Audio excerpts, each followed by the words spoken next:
say, let me add something to that, Q. Absolutely. Now, with me having 3 daughters, really opened up my eyes to a lot of things. Me and my wife been together for 26 years. It's But awesome. prior to us being together, I'm 48 years old now. It was about having fun for a long time, and I wasn't selling. Even when me and my boyfriend, I wasn't selling. And so when you have daughters, and then you get to see your daughters putting so much love into their friend, their boyfriend, different things like that. When you see them get it kind of gives you a different, you know what I mean? If it's a woman, hey man, you just shake that off, man, go find you another girl. You know what I mean? But when you see a daughter get hurt, man, kind of give you a different perspective of some of the things that other ladies had to go through that you put them, you know what I mean? The things that my wife had to go through that I put her through in the past, you know what I mean? So it gives you that perspective.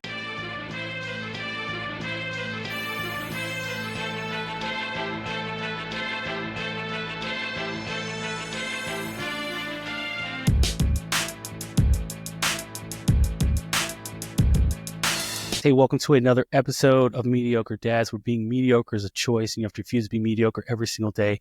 I'm your host, Queon. I go by Q, of course. And on this episode, I am joined by another special and yet another amazing guest. His name is Winston Grier. And, we are going to dive into so many different things here within our conversation. But what's most important, guys, is the fact that, for me at least, and one of the key reasons for why I really wanted to speak to him was he is a pastor. And, as you know, if you've been following Mediocre Dads, you also know that we do the Bible study every Thursday with me and James. And, those conversations are always phenomenal. But I think it's always great also to get other spiritual leaders within the podcast to have these amazing God-filling conversations, because I think that, sometimes we can get our heads wrapped up into one perspective, or I won't even say perspective, but like one or two people, which is me and James. But I think it's always amazing that I can always bring in another pastor to hear what they have to say and bring additional value to what me and James do talk about on the podcast on the Bible study. But that being said, getting kind of, before we dive too much into the conversation, Winston, can you kind of tell the audience a little bit about yourself, who you are, and what you do? I'm a husband, father, 3 kids, 3 daughters.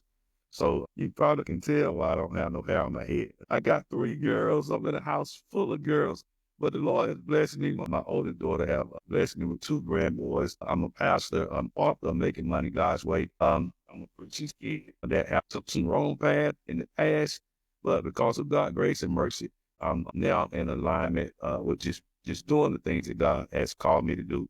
Not perfect, but I have a desire and will every day to do what God has called me to do. Absolutely. I love that. So I want to address one thing first and foremost. You said you have 3 daughters. So I have 2 daughters, and the Lord finally blessed me with a third, and it's third on the way. But we found out it was a boy. And, look, I was ecstatic when I found out it was a boy, because I was like, man, thank you, God, because I've always wanted a son. And so for you having 3 daughters, did you yourself like, okay, if it's a girl, it is. If it's another girl, it is what it is. Or was it, man, I really want a son? What was that like? Because 3 girls, that's a lot. That's a lot, of estrogen running in the house. So After I had my second one to be a boy, when I had my second daughter, I wanted my third one to be a boy. And once I had my third daughter, I said, that's enough. yeah, I said, that's enough. I'm gonna make me too many kids. yeah, I can't. Let me. yeah. No, I feel that. Because everyone would ask me, they're like, hey, what if you find out it's a girl? I said, well, if it's a girl, I'm done. That's it. That's all that God had planned for me. And there's no more after that. Because 3 girls is a lot. It's a lot of responsibility. I'm not going to take a chance that the 4th one, going for a 4th, is another girl. Because if I have 4 girls, listen, y'all, no offense, Winston, but I would be bald by 32, guys. And that's in 2 years. Okay. So my hair would be gone. I'd be stressed out beyond all measures. So, it's good. But I love my daughters. And being a girl dad is a heck of experience that I think that is a lot of times when you become a parent for the first time, it's undervalued, right? Because especially for fathers and men, we think that, this son is going to be, carry on our lineage and it's going to be great and phenomenal. And don't get me wrong, having a son is amazing, but having daughters is an experience that I think that shows us, it's God's way of showing us what love really looks like, right?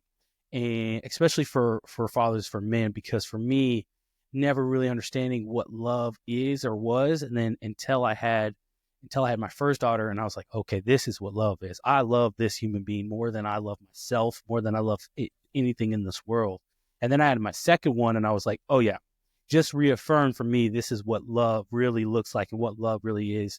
And you have that emotion with your son. Don't get me wrong, but daughters is different. I promise you. For those who are out there who don't have daughters or who are getting ready to have their first kid and it's going to be a daughter, you are in for a whirlwind of emotions, but it's a beautiful experience. I'll say that to say the least. Let me add something to that, Q. Absolutely. Now, with me having 3 daughters, really opened up my eyes to a lot of things. Me and my wife been together for 26 years. It's awesome.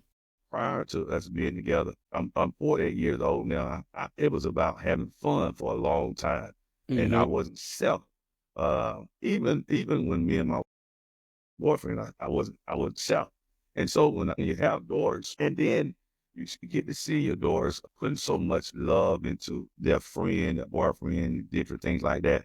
When you see them get it kind of gives you a different, you know what I mean? If it's a woman, hey man, you just shake that off, man, go find you another girl. You know what I mean?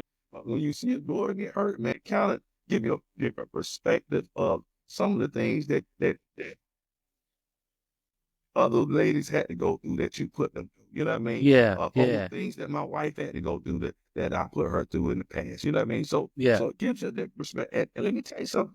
It hurts to see your children hurt. Well, man, to see my daughter crying because this young man had taken advantage of her and was lying to her and this, that, and the other, man, that's a hurtful feeling. But when it's a boy, you can, hey, bro, man, you just got to move on to him. You know what I mean? Yeah. But when it's your daughter, it's hard. It's hard, man. It's hurtful. It's almost like, oh, God, I don't want my daughter to have to go through that. And so, man, when those experiences, man, it's different to me when it's a daughter and when it's a son. I think that a lot of it has to do with the fact that, like, we want to, as men, or to naturally innate in us to want to protect and preserve innocence. Innocence is always seen in women and children, right? It's always save the women and children. And so when we have daughters, when we're raising daughters, you're saying it's like this thing in the back of your mind is saying, I have to protect her innocence. I have to protect her at all times. And so when our daughters get hurt, it's like, it feels like that innocence, or that innocence was taken and stripped from them against their will, if you will, and it just hurts inside, right? Because you're just like, no, like I want you to be naive to the world. It's essentially is what you're saying, but at the same time, you're like, I want you to know what the world's like, because this world it's not here to protect you, and I'm not always going to be here to protect you, and I can only hope that everything that I've taught you and built a strong foundation is strong enough to protect you. And when you go out into the world, and when dad and mom especially are no longer around. And so it's harder, because when the son, you're like, hey, I'm raising a man, and the world is very unforgiving for us men. And so unfortunately, it hurts me to still for you to go through it, but I need to teach you how to recover quickly, because as a man, if you go down and you can't come back up, it feels impossible to recover, right? And so there's those differences, and so it's just harder. It's different, like I said, and a lot of people get upset when I say this, because I'm like, it's just different when you're raising sons and daughters, right? When you're raising men and women, when you're raising a man, you want them to go through adversity, because that will teach them how to be a tougher mentally and physically man, versus when you're raising daughters, you want them to be tough, but you don't want them to have to go through that trial by fire, if you will, get to that toughness. So that's what I think it is. And That's what the hard part And, is. and you essentially just said with the man, hey, we're just saying, hey, you just got to man up. Yeah. The woman is much harder to say woman up. You know what I mean? Yeah. It's you don't even want. If it was up to me, my daughter wouldn't go through no Yep. trials and tribulations. You know what I mean? Mm-hmm. But with my son, I want him to be tough. You know what I mean? I want him to know that hey, it's not gonna be easy out here. You know what I mean? Yeah. But and that's essentially what you're saying, and I agree with you 100%. Yeah. It like I said, yeah, it's a beautiful, but it's a hard thing. And being a parent, especially being a father, with that moment when you have to sit back and you just have to watch and say, like, I have to let this play out, because if I intercede, they're not going to grow. And it's hard. It's very, very hard. I'll hit you with one more story. When my daughter was 3, yeah, it was 3 or 4. I think she was 3, recently turned 3. And we were out at this brewery with some friends in North Carolina. And I remember at this brewery, they have this big playground, and it's a wonderful place, right? Because what it is they have all these tables all around, and they have some heaters at different, whatever the case may be, when it's cold outside. But this huge playground, and there's like, it feels like hundreds of kids, but it's probably like 50 plus kids on this playground. They make this playground look very, very tiny. And there are parents that are out watching or walking around, but it's a beautiful thing, because it reminds you of me, of at least of the old days, where parents were able to trust other parents to say, like, if someone sees a kid running off, they're like, hey, come on back, come on, this is the play area, right?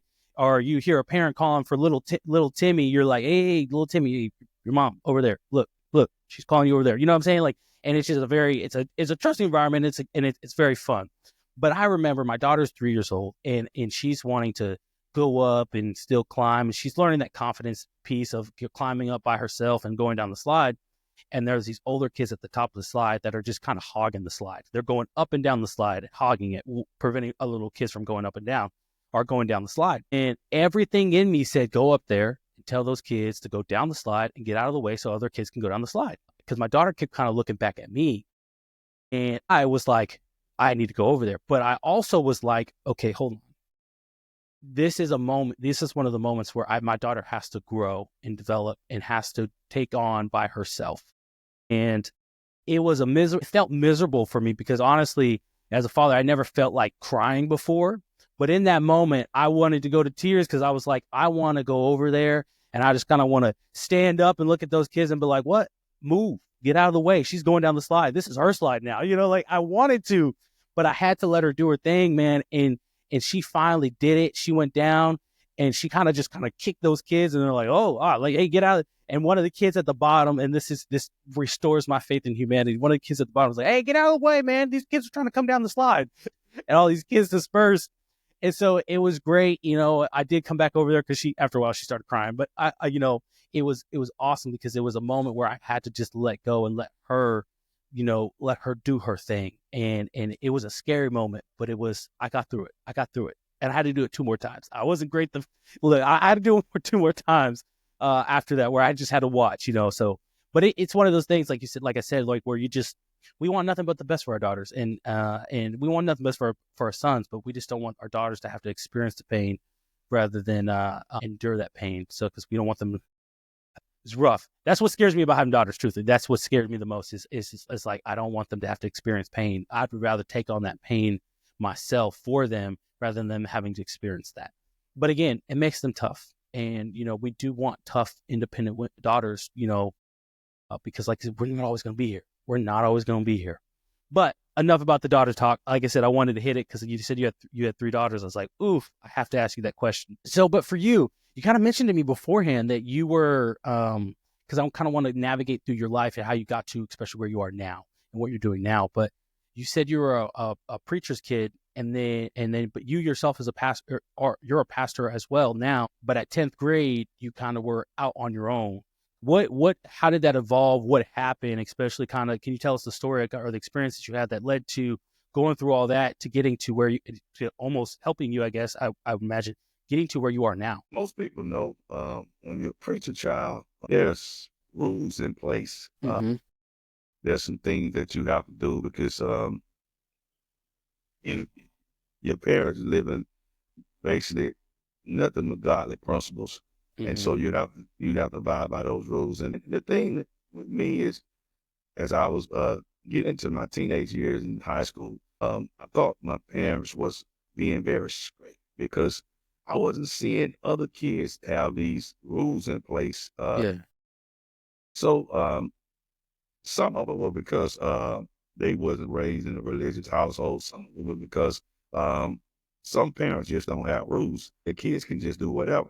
And because they had so much more freedom, I felt like, man, oh man, Dad, you're being too strict, you're being too tough. You know what I mean? And I eventually left home. My 10th grade year, I left home. Flight, finished school, I left home and I got on my own. And because I was a kid and on my own and wasn't working, I started trying to live a life that wasn't pleasing to God, that was embarrassing to my dad. I started selling drugs and doing things on the street to try to come up with some means of income, some means of money. And so I got out there in the street and just doing things that just wasn't what I was brought up in, what I was taught, because I thought, hey, man, dad, I'm just being tough because they just passive, they're vicious, and it's just this is just too much. And I left, and see, I noticed as I kept going on my life that it was some things that I was missing. God was merciful to me when they had several drug busts. God was merciful to me when many people in my county got cell charges. God was merciful to me, and I just got to a point in my life where I felt like, man, there's some things that I'm missing. There's something that God wants me to do, and I started trying to slowly get myself back in the relationship with God and going back in that same direction. And here I am now, after 14, 15 years of being on the path that God has ordained for me. Now I'm a pastor myself, and some of those same rules that I thought was too much Hmm. for me, I apply those same rules to my kids now. Yeah. So it's just funny how those I find it, it's one of those things where I tell people all the time, it's like the Lord works in mysterious ways, because in the moment, right, it don't feel good, right? Don't like, hold on, 100%. Like I would tell people all the time, I was like, yo, I was grounded all the time. Like was on restriction all the time. I remember being on grounded for uh for an entire summer. And I'll remember, being young and your summer, like that was the time, like you were out, you could do what, hanging out with your friends every single day, no school.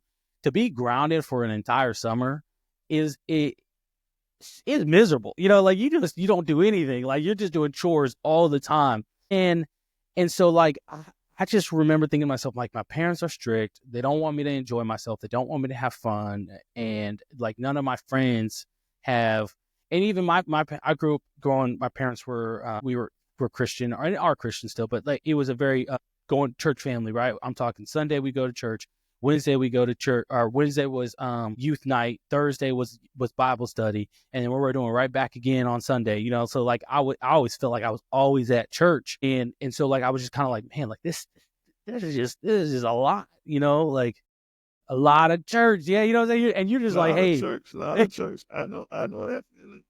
you're like, after a while, you're like, wait, I'm on my own. I'm not doing this much church. And what ends up happening is you get on your own, you're like, I'm not going to church at all. I don't have anybody to tell me that I have to go to church.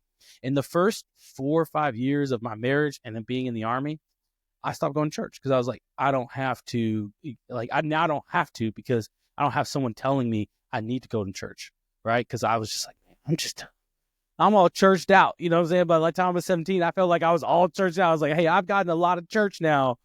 I'm good. But I appreciate my parents because by the time, it was only a few years ago at this point now, was what really my life changing, really, where I was like, I'm on this wrong path and my life is empty. I'm empty. I'm just a shell. And I finally was like, no, I need God. I need that. And so that foundation that my parents built, it was easier for me to come back because I had that I always had it in the back of my mind of like who God was and what that meant to believe in Jesus and all that. So like I felt like it was easier to come back to because I had that understanding. I knew that was the right thing, but I was running away from it because I was like, heck no, I don't want to do all that. So for you then, right? What led to that moment where you said, "Hey, I'm going to be a pastor," right? Because I think a lot of people assume that because you're a preacher, you're a preacher's kid, that you yourself are probably going to end up a pastor, right? So like most people assume like, "Oh, your dad's a pastor. Oh, so you're going to be a pastor too, right?" It's like it's just in the family business, like we're in we're in Aaron's lineage, if you will. So like for you, what was that moment that you said, "Hey, no, this is the path that God has for me"? To be honest, for me, I didn't want to be a pastor. I knew I had a calling on my life, but I still didn't want to be a pastor. Mm-hmm. I fought it for so many years. My dad has told me all the time when I was younger that God has a calling on your life. And I always thought that just because my dad was a pastor, that's something that he wanted me to take on. That's something that he wanted me to do. And we were boys, but he was always telling me that, hey, God has a calling in your life. And I tried Yeah. to fight it for so long. So for so long, when I got ready to get back, when I got back to get involved in church in 2008, 2009, started back getting back in church and started reading my Bible and getting a relationship with God. And you're talking about church, how much church you went to. We went to church 4 or 5 days a week. When I tell you, That's a we lot. went to church, we were Pentecostal, we went to church 4 or 5 days a week. And if we was out for the summer, they also had day services Mm-hmm. 3 to 4 days a week, where you go during the day. And so when I tell you, at my share of church, at my share of church. And so when I get back into the Word of God, getting back having a relationship with God, going back to church, everything just came back to me like I hadn't left because my dad and my parents had poured so much biblical wisdom into me for so many years that when I got back into it, it was just like I knew so much about Scripture. I knew so much about my understanding of the Bible, and I knew that God was calling me to do something more than just sit out there in the audience. I knew that Yeah. God was calling me for a whole lot more, and so when I first got a position as a youth minister, and then 3 years later, I was getting ready to get ordained as a pastor. But that week I was getting ready to get ordained as a pastor, felt like man, I wasn't good enough. I felt like, man, nobody's not gonna listen to me. I was wrestling with my calling, and I was talking to God. I said, God, I'm not good enough to be a pastor. People in my community know me to be a drug dealer. People in my Mm-hmm. community know my past. People in my community know what I've done, and so I don't think people is gonna listen to me now as a pastor. I felt miserable. I didn't go through perfect life as a preacher child that I felt that I should do. I said, so I don't think this gonna be good enough for me. And so I began to keep talking to God. Some more reason why I've had all of my kids out of wedlock. I got 3 daughters. I've had all of them out of wedlock. I mean, I'm just not a good representation for Mm-hmm. you. You know what I mean?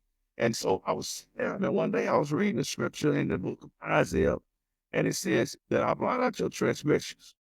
The moment you turn from your wicked ways, your sin I remember no more.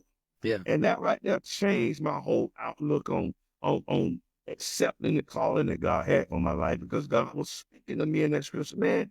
I don't even care about what you done last year. I don't even care about what you done 4 or 5 years ago. I don't even care about your past. The moment you turn from your wicked ways, your sins I remember. I don't even know what you Yeah. even know that. Because I remember what you done wrong. And so, just show me, man, give me your grace and mercy. Yeah. Worry about your mistakes that you made. Concern is that you don't miss heaven and Yeah. that you do what I've called you to do. And that was just so refreshing for me to just have that moment of clarity and have that moment of confidence where God said, man, you ain't gonna be the first one to make mistakes. Yeah.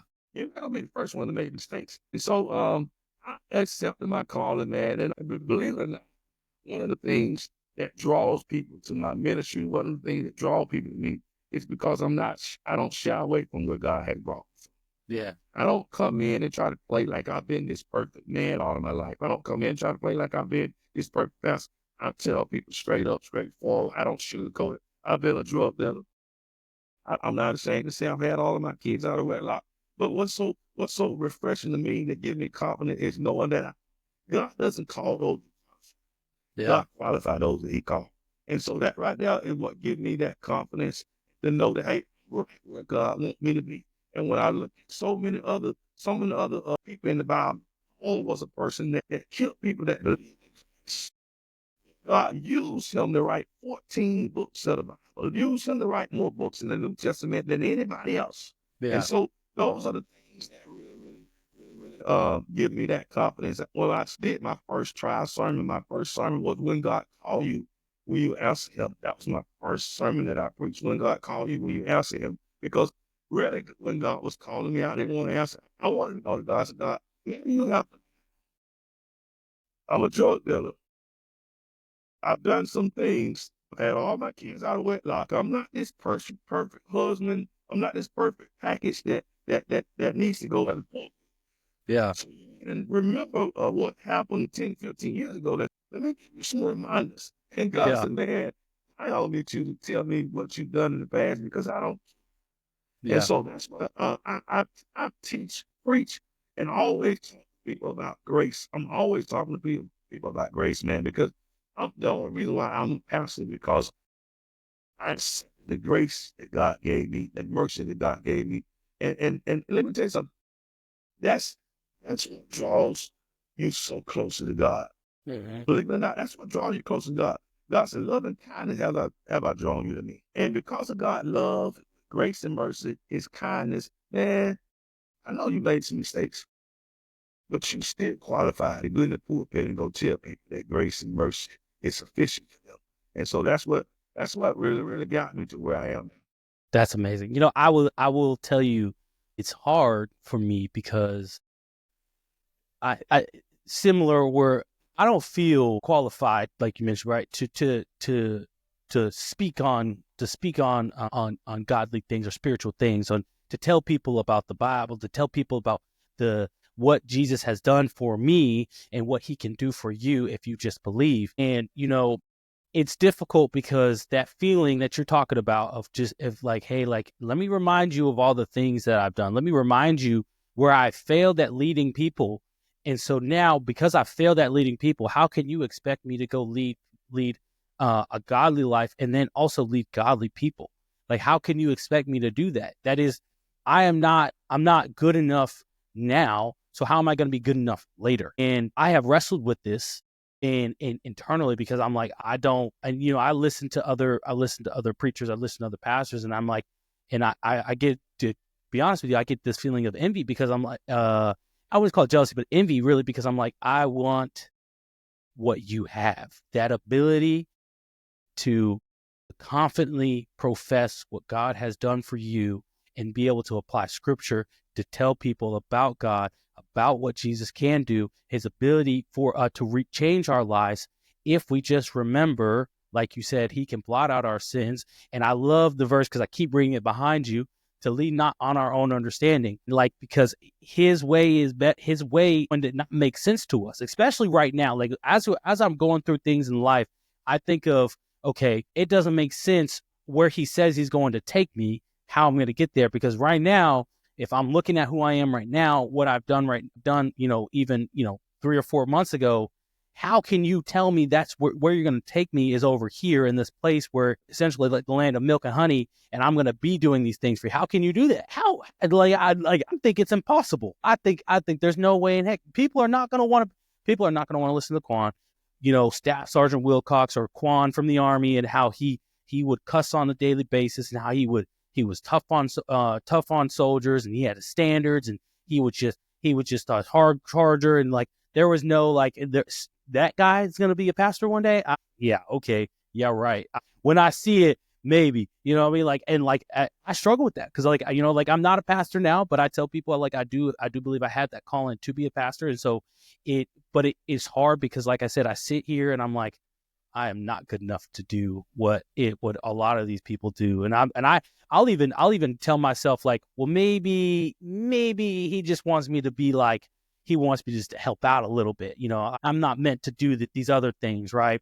But there's always this thing in the back of my mind because it's just this tug, if you will.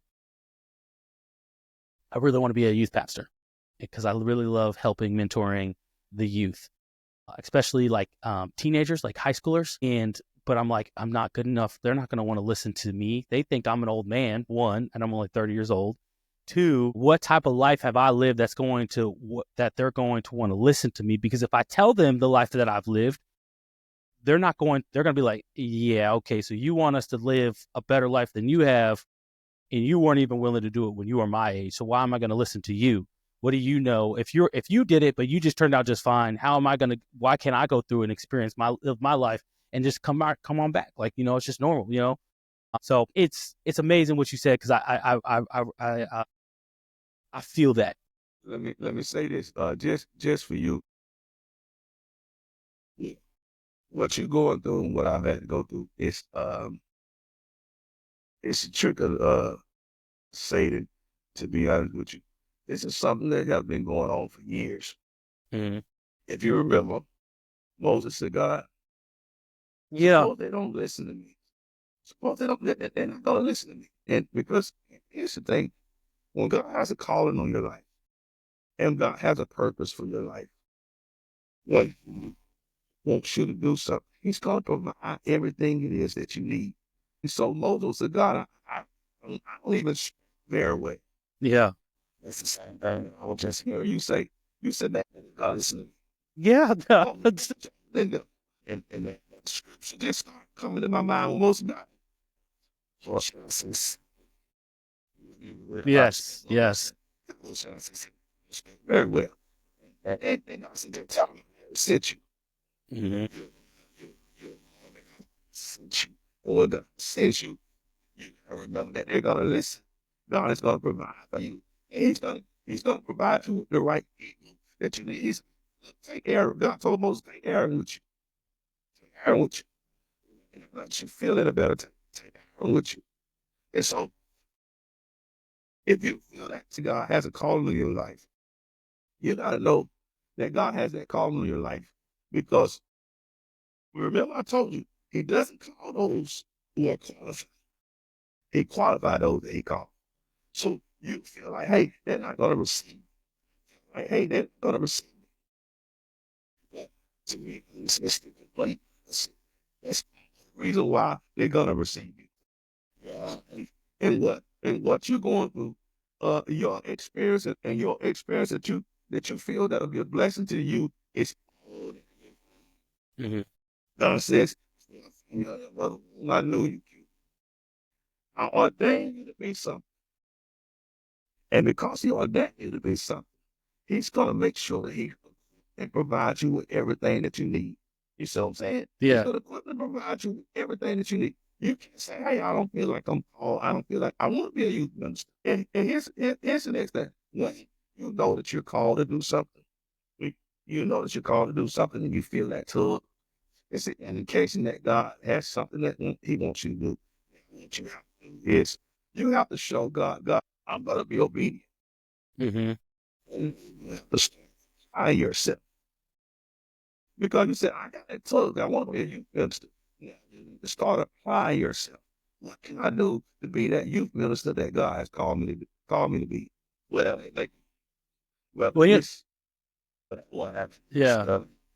but you're gonna have to get there if you know that God has called you to do something. If God has called you to do something, guess what? He's not gonna allow you to avoid it.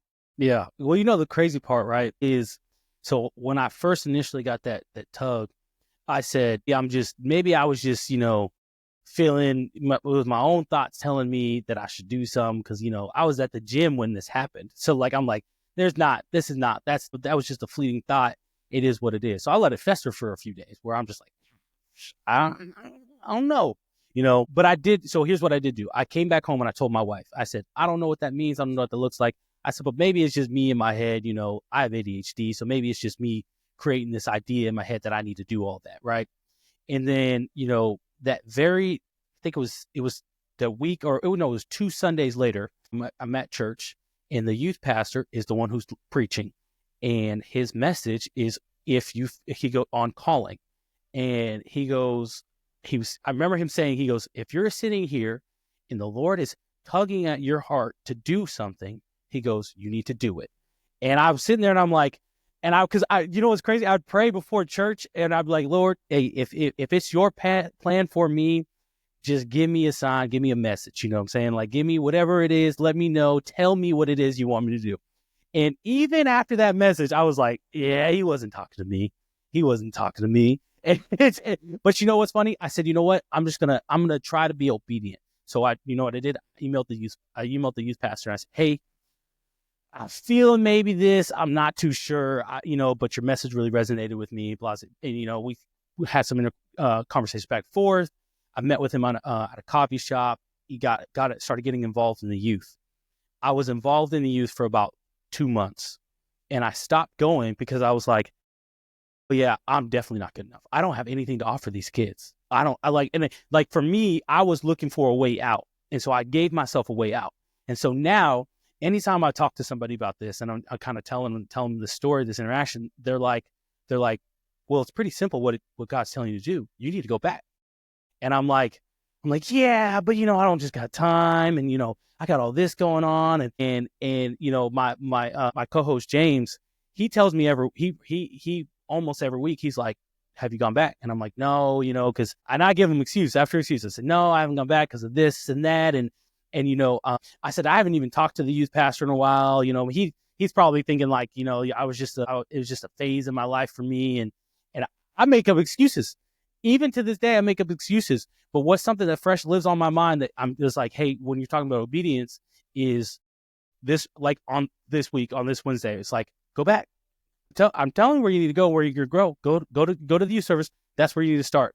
It's something on my heart that bothers me, like I said, because I don't feel qualified. And when I went, I was like, yeah, I'm just validating that these kids don't want to listen to me, even though.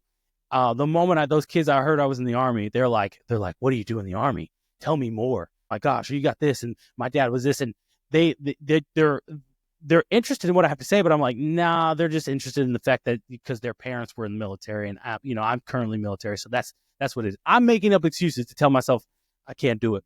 But anyway, I digress. That's been my life, and I'm still trying to. But like I'm going through something right now, and I can tell you a little bit afterwards, after off air. But like I'm going through something right now where I'm like, where I can see, I'm like, this is where God's pushing me, but I'm fighting back because I'm like, no, God, I don't think it's me that you want. I don't think it's me that you want to do, even though I can feel it's like, hey, hey, look, you're not gonna go. I'm gonna gently nudge you, but after one point, I'm gonna push you, get a little push, and you're gonna go on your own. So. And here's the thing. God he doesn't accept our excuse. Yeah. Oh, he definitely doesn't. Moses gave him excuses after excuses. God wouldn't accept his excuse. Yeah. God don't accept us. That's the thing. Only thing is God saying is, I'm not gonna let you ride it by yourself. Once you put your confidence in God, then you'll make a move. See, Yeah. right now your confidence in you. Yep. And what your ability is.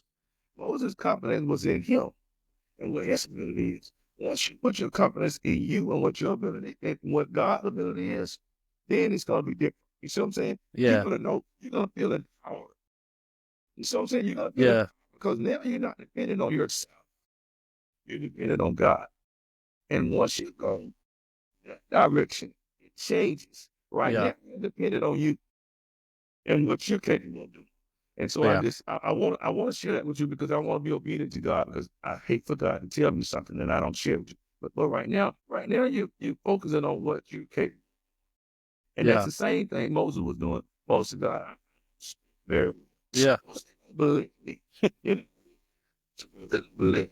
I saw the excuses. Yes, bro. Got you, man. I got you. I'm not gonna leave you there by yourself. Mm-hmm. And so I wanted to speak that over your life. I want to say that because I want you. I don't want you to feel like it's something that you're gonna have to do by yourself. You're not alone. God's not gonna have you out there alone. I appreciate that. When he decides to have you partner with him something, he's gonna be right there along with you. He's not gonna leave you out there by yourself. So don't have no fear that you're not capable or that you're not qualified, that you can't do it. Because God is gonna be there right there with you, provide you whatever you need. I appreciate that. I wanted to use this moment as a perfect segue into talking about you mentioned you are a businessman, and you said I forgot the phrase that you said at the beginning. God, your book. What was forgive me? Making money God's way. Making money God's way. So when did that transpire in your life? Was that like as you started going transforming? You're like, okay, hey, listen, I need to. This is something God's calling me to do. What led to that for you? Well, led me writing that book. I started writing that book in 2021, Making Money God's Way. My experiences as a businessman, my failures as a businessman, and then my relationship as I got closer to God, I began to see how even in business, when you try to honor God in your business, I Mm-hmm. began to see how faithful God is to us as entrepreneurs, the things that He wants us to do. Because I've tried to operate my business doing things my own way. Yeah. And I failed miserably trying to do things my own way. But once I started trying to run my business and operate my business based on kingdom principle, based on the things that God would want me to do, things began to change. Doors opened up for me. I began to see God's hands right in my life concerning my business. And so those experiences, man, is what helped led me to want to write the book, Making Money God's Way. Because here's the thing, I want Christian business owner to not have to go through setbacks, failures, and things that I had to go through concerning operating a business. The reason why I'm still in business is because God just kept His hands on me, because God was faithful to me. But I want this book, Making Money God's Way. It's the book, Making Money God's Way. I want people to be able to have the opportunity to see directions they can go so that they can succeed. Because if Satan don't want nothing else, he wants to see Christian entrepreneurs fail. And so this is a book, it's a guide to building a kingdom business, teach us direction we should go, direction that I didn't go when I first started my business. And Yeah. so that's what this book is about. Well, I think there's a lot of believers, I myself, who are, I have, Mediocre Dads Entertainment LLC, right? This is a business for me. But the fear is, okay, when it launches, right? When it really launches, when things takes off and the money starts coming in, right? There's this fear of like, oh, I'm making money, but like, am I making too much money, right? You know what I mean? Like if me being rich, or even potentially one day saying being one of the richest men in the world, right? Isn't this the opposite of what God wants for us? Because now, people know me for my money. They don't know me for my Christian values. So what do you tell the Christians who are like, hey, I want to start a business, but I guess I should, stifle it at one point because I can't make too much money because then it's no longer Christian value like. Let me tell you something. When you build your business based on doing things godly, and what has to be the foundation and core of your business is nothing in my business is going to separate me from God. Paul said, "What will you let separate you from God?" So, increasing financially, having financial abundance is not a bad thing. It's just how you get that finances and how you get that finances. As long as it's not separating you from God and from the principle that God has have gotten to do, we're good. Let me give you an example.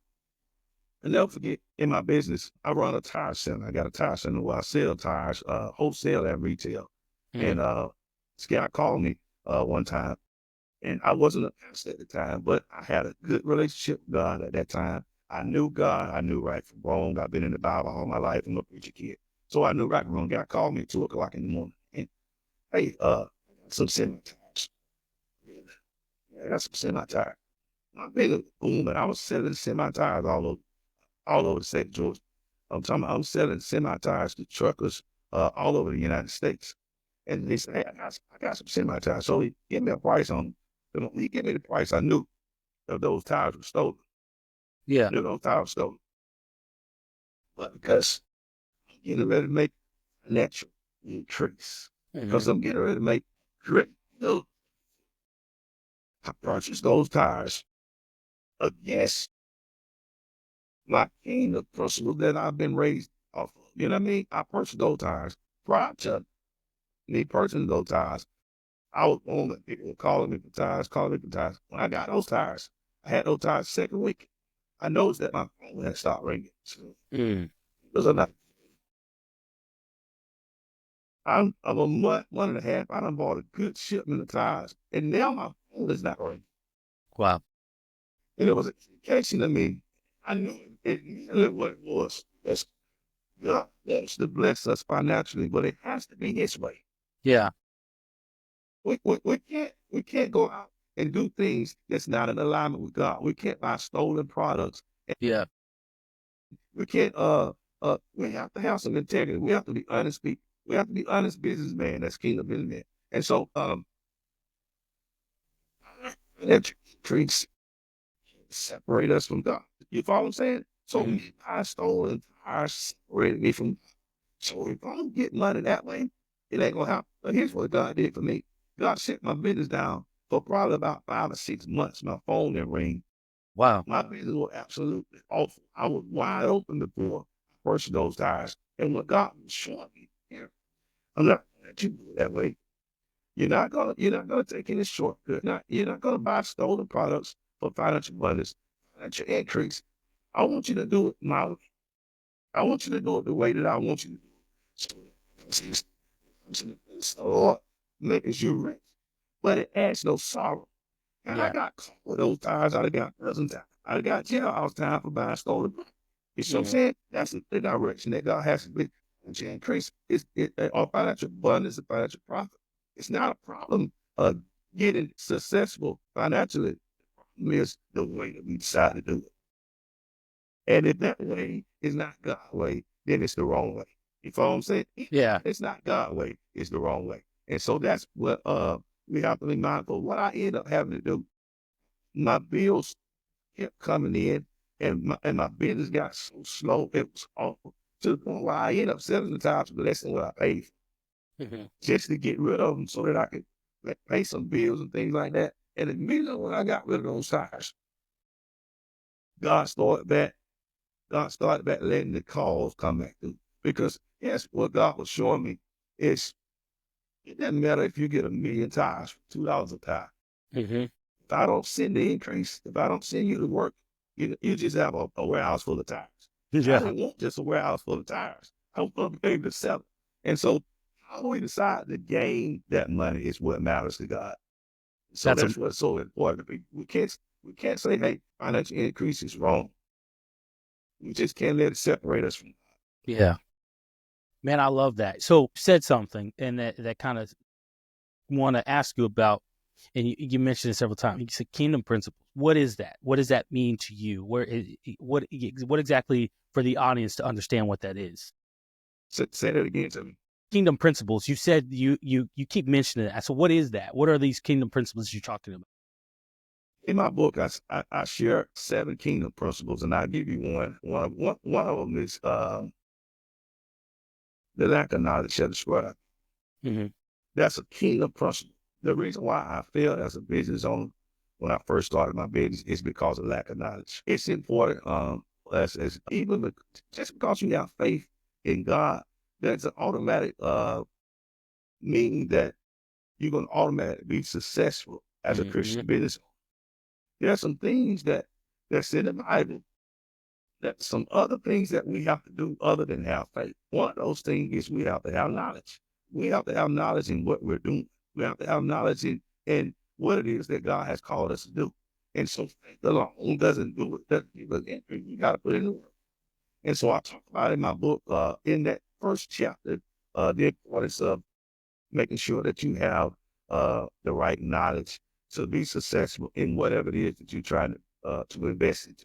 God don't want us investing in businesses without having no understanding of what it is. It tells us that the knowledge shall destroy our people, not just spiritually, but even as a Christian business.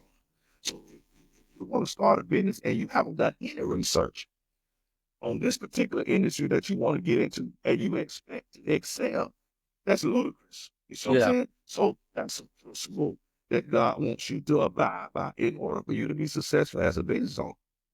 One of the things when you get ready to try to go get a business on, one of the things they look at it in your business plan is how much knowledge you have about this particular business. Mm-hmm. And so it's important to God. It's important. It's important to the loan officers in the bank. You gotta have some knowledge, and it's important for you to be successful.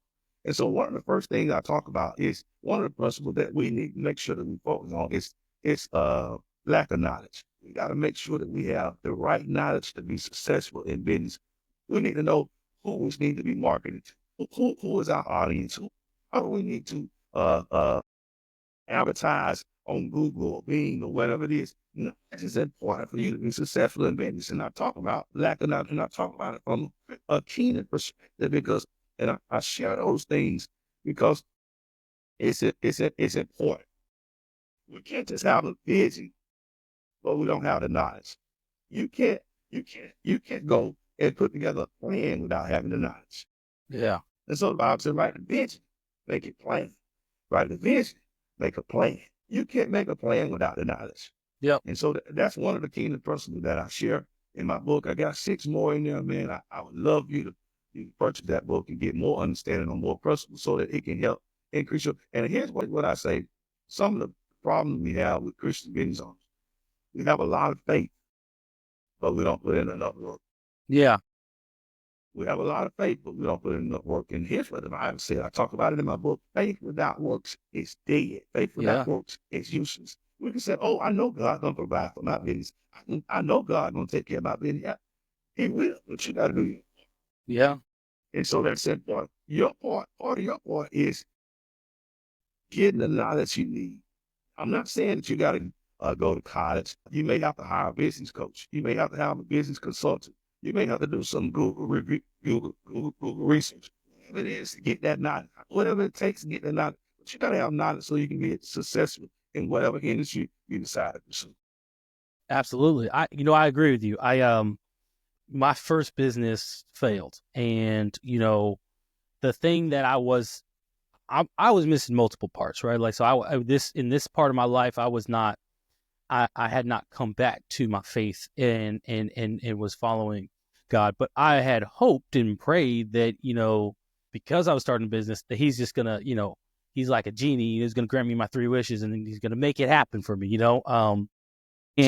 And so I literally, I remember I started my business. I almost had like a panic attack, like when it became official, getting that MC number and everything. Oh yeah, I almost had a panic attack because I was like, this is real. I'm really doing it. And so I did it, and I had some 1099 contractors working under me because I started a brokerage, a trucking brokerage, or freight brokerage, and I had like 5 1059 contractors underneath me, and I was like, all right, guys, hey, I'm not to do the Army, so you guys got to be pulling all the weight. However, you're going to make the majority of the profits as long as you're doing what you're supposed to.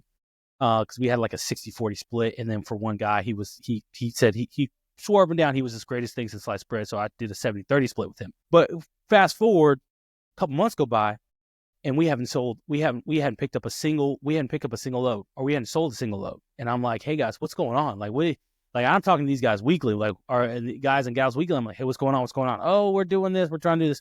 And at one point, I'm like, well, I have monthly expenses that I need to pay for. And, I'm having to use my own funds to pay for these monthly expenses, and y'all aren't doing anything. And you guys are reaping the benefit of these monthly expenses that I have, but then, especially being able to find loads or help or get a hold of companies, but you guys are not doing any of the work. The business ended up failing. I ended, letting it go, whatever the case might be. But the main point of the story that I want to tell you was, I expected everybody else to do the work and have the passion for my business to succeed. I wasn't doing the work that was necessary for my businesses to succeed. And so I was over here like, oh no, my business is failing because these people. But I wasn't trying to do this. I had thought, okay, I had done all the prep work. Now it's just done. Now other people need to make my business successful, not me. I don't need to do anything. And so when my business failed, I was pretty upset. But I remember telling my wife, I was like, that was one of the best experiences I ever had in my life, especially failing, because it made me realize that you can't just wake up and say, I'm going to run a business and life's going to be great. And then money's going to come in and people are going to want to buy the product, or they're going to want to buy what I'm selling, whatever the case might be. No. there's work that's required into it. And now that being back into my faith, one of the hardest parts for me was like, okay, I have a product line, I have a clothing line, that I want, and product that I want people to buy. At the same time, I want it to be successful following God. And if I'm not doing that, then it's not going to, and it's not God's will for me to do that. And it's not, I don't, almost have that backing of God. I'm just doing because, I want to be rich and I want all the money.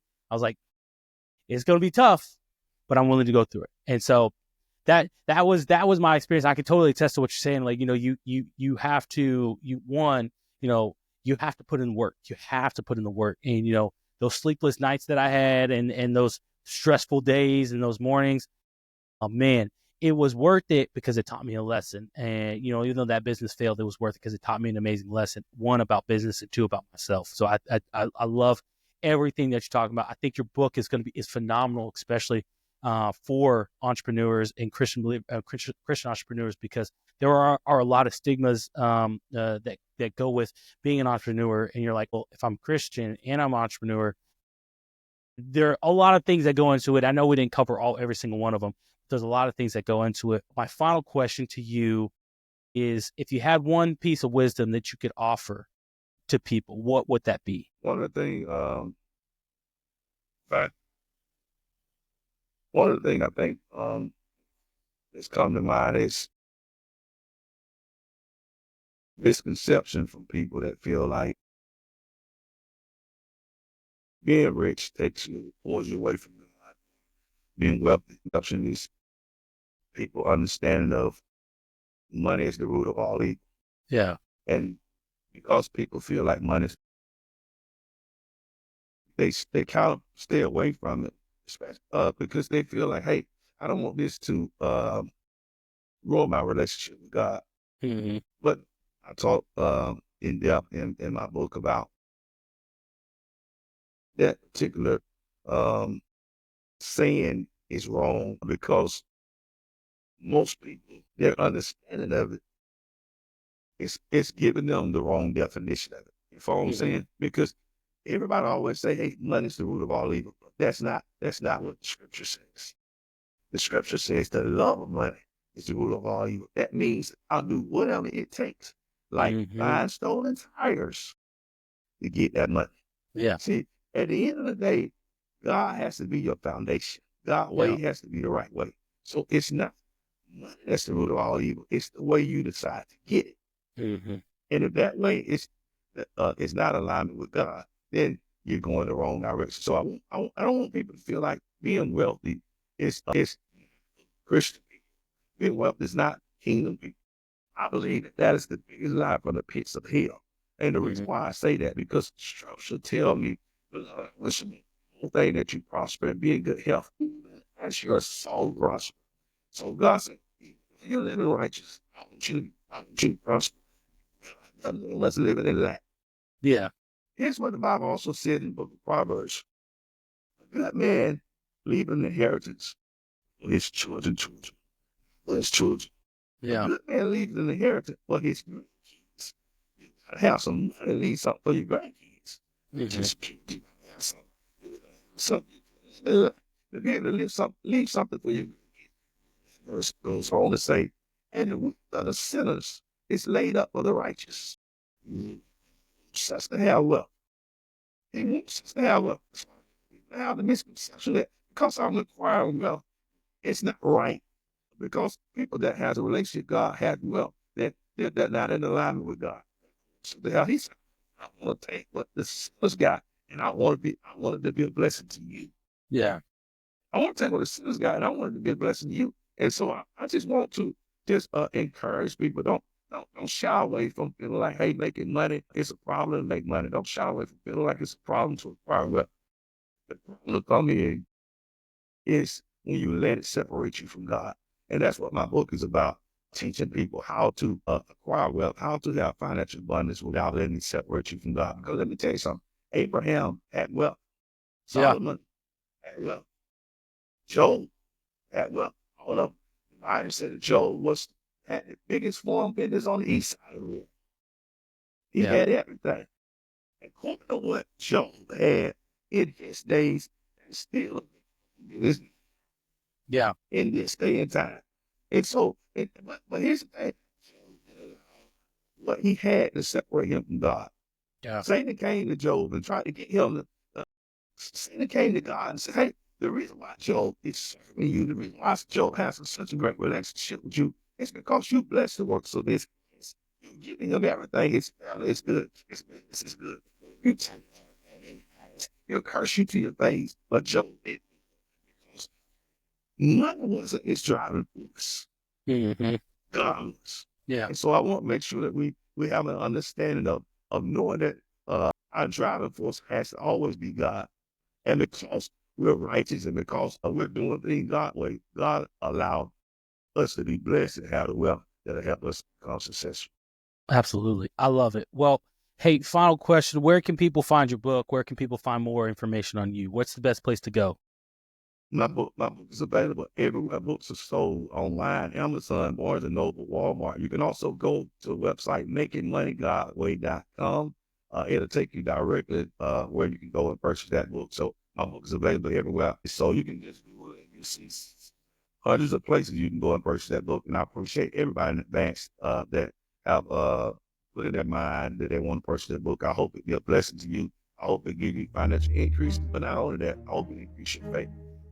Absolutely. I love it. Hey, y'all, as I always say before we go, well, before I say that, I will say this. Go to www.mediocredads.net. Go purchase our gear. I'm not wearing the shirt right now because I spilled some stuff on it. But obedience demands action, guys. It's something, part of the conversation that we were talking about, where we have to be obedient to God's word. And I created this clothing brand because it's always been in my mind for this obedience demands action. And even for myself, y'all, I'm not perfect and I'm still growing. And so I have to be obedient to God's word. So go check it out on the website, mediocredads.net, and purchase it if you feel within your heart to do so. That being said, I'm here to close. Being mediocre is a choice, and you have to refuse to be mediocre every single day. That's all I got, guys. Mediocre Dads out. Peace, man. Thank you for the opportunity.